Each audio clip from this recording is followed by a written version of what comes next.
In 1908, the FBI was established by two main people, the first being Attorney General Charles Bonaparte.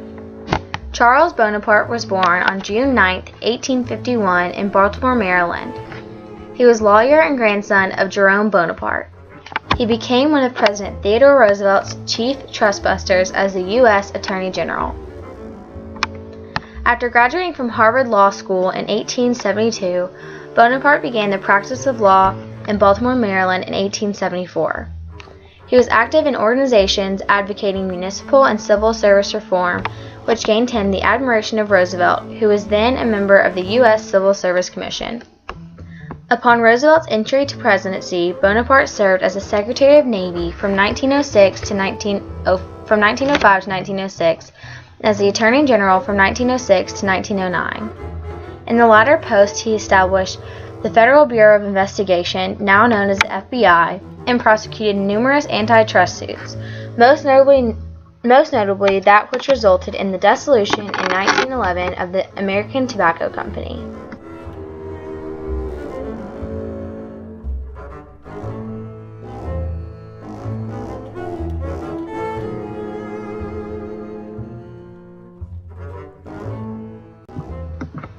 The office was John Edgar Hoover, Director of the Bureau of Investigation. John Edgar Hoover was born in Washington, D.C. on January 1, 1895. Upon completing high school, he began working at the Library of Congress and attending night classes at George Washington University Law School. In 1916, he was awarded his LL.B. and the next year his LL.M. Mr. Hoover entered on duty with the Department of Justice on July 26, 1917, and rose quickly in government service. He led the department's General Intelligence Division, or the GDI, and in November of 1918, he was named Assistant to the Attorney General. When the GDI was moved in the Bureau of Investigation in 1921, he was named Assistant Director of the BOI. On May 10, 1924, Attorney General Harlan Fiske Stone appointed the 29-year-old Hoover acting director of the Bureau, and by the end of the year, Mr. Hoover was named director. As director, Mr. Hoover put into effect a number of institutional changes to correct criticisms made by the predecessor's administration. Director Hoover fired a number of agents whom he considered to be political appointees and/or unqualified to be special agents. He ordered background checks, interviews, and physical testing for new agent applicants, and he revived the earlier Bureau policies for requiring legal or accounting training. Under Director Hoover, the Bureau grew in responsibility and importance, becoming an integral part of the national government and an icon in American popular culture. In the 1930s, the FBI attacked the violent crime by gangsters and implemented programs to professionalize U.S. law enforcement. For example, the Bureau opened its technical laboratory to provide forensic analysis on Bureau investigations, as well as services to other federal, states, and local law enforcement officials. During the 1940s and 1950s, the Bureau garnered headlines for its staunch efforts against the Nazi and communist espionage.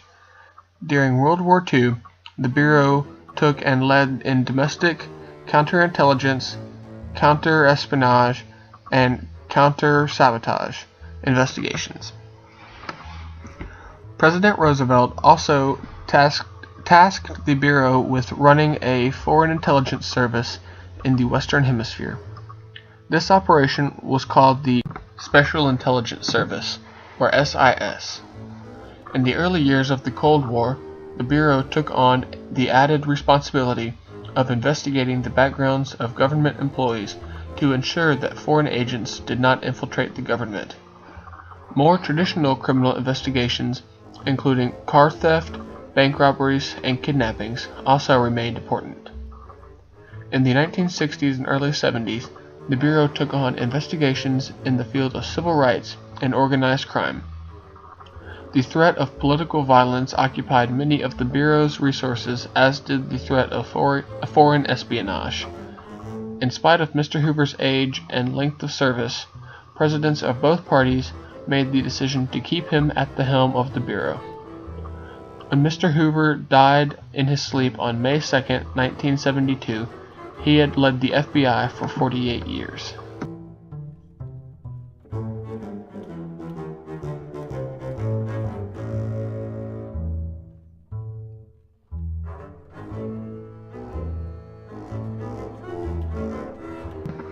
When the Bureau was established, there were a few federal crimes. The Bureau of Investigation primarily investigated violations of laws involving national banking, bankruptcy, naturalization, antitrust, and land fraud. Because the early Bureau provided no formal training, previous law enforcement experience, or a background in the law was considered desirable. The first major expansion in Bureau jurisdiction came in June 1910 when the Man-White Slave Act was passed, making it a crime to transport women over state lines for immoral purposes. It also provided the tool by which the federal government could investigate criminals who invaded state laws but had no other federal violations. Finch became Commissioner of White Slavery Act violations in 1912 and former Special Examiner A.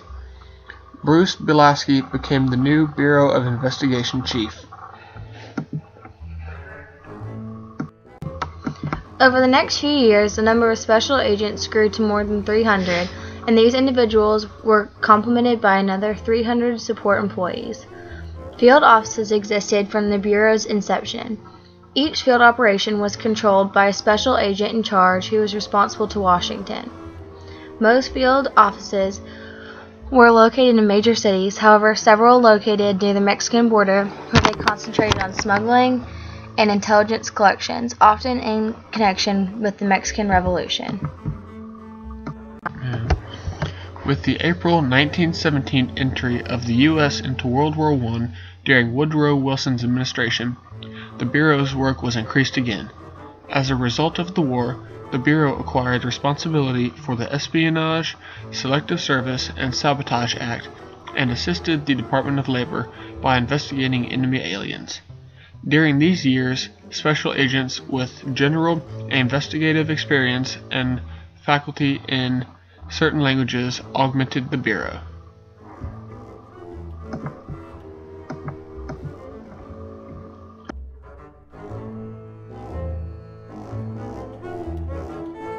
William J. Flynn, former head of the Secret Service, became director of the Bureau of Investigation in July 1919 and was the first to name the Bureau of Investigation the FBI.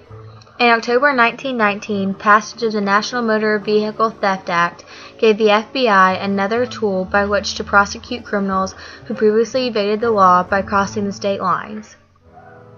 With the return of the country to normalcy under President Warren G. Harding in 1921, the Bureau of Investigation returned to its pre-war role of fighting the few federal crimes.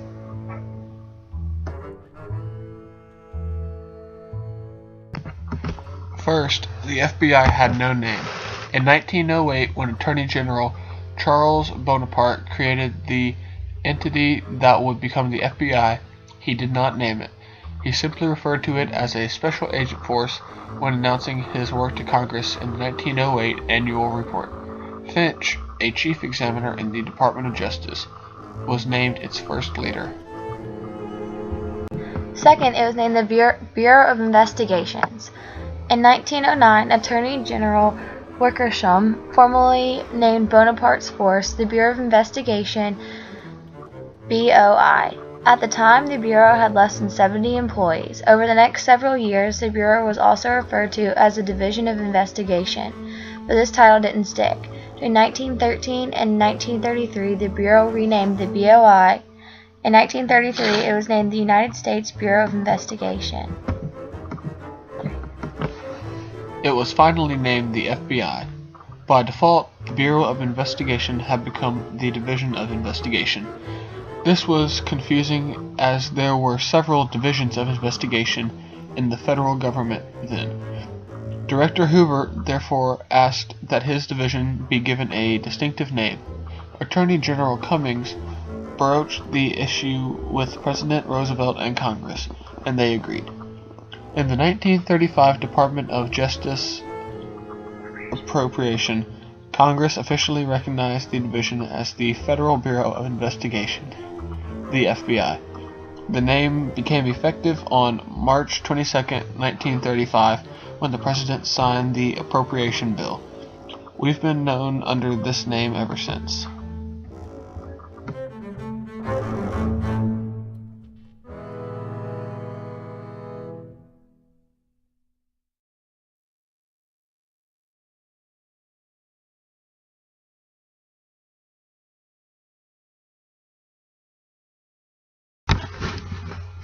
Each symbol and color in the FBI seal has special significance. The dominant blue field of the seal and the scales on the shield represent justice. The endless circle of 13 stars denotes unity as the purpose of exemplified by the original 13 states. The laurel leaf has since early civilization symbolized academic honors, distinction, and fame. There are exactly 46 leaves in the two branches since there were 46 states in the Union when the FBI was founded in 1908. The significance of the red and white parallel stripes lies in their colors. Red traditionally stands for courage, valor, strength, while white conveys cleanliness, light, truth, and peace. As in the American flag, the red bars exceed the white by 1. The motto, fidelity, bravery, integrity, describes the motivating force behind the men and women of the FBI. The peaked edge, which surrounds the seal, symbolizes severe challenges confronting the FBI and the ruggedness of the organization. The gold color in the seal conveys its overall value.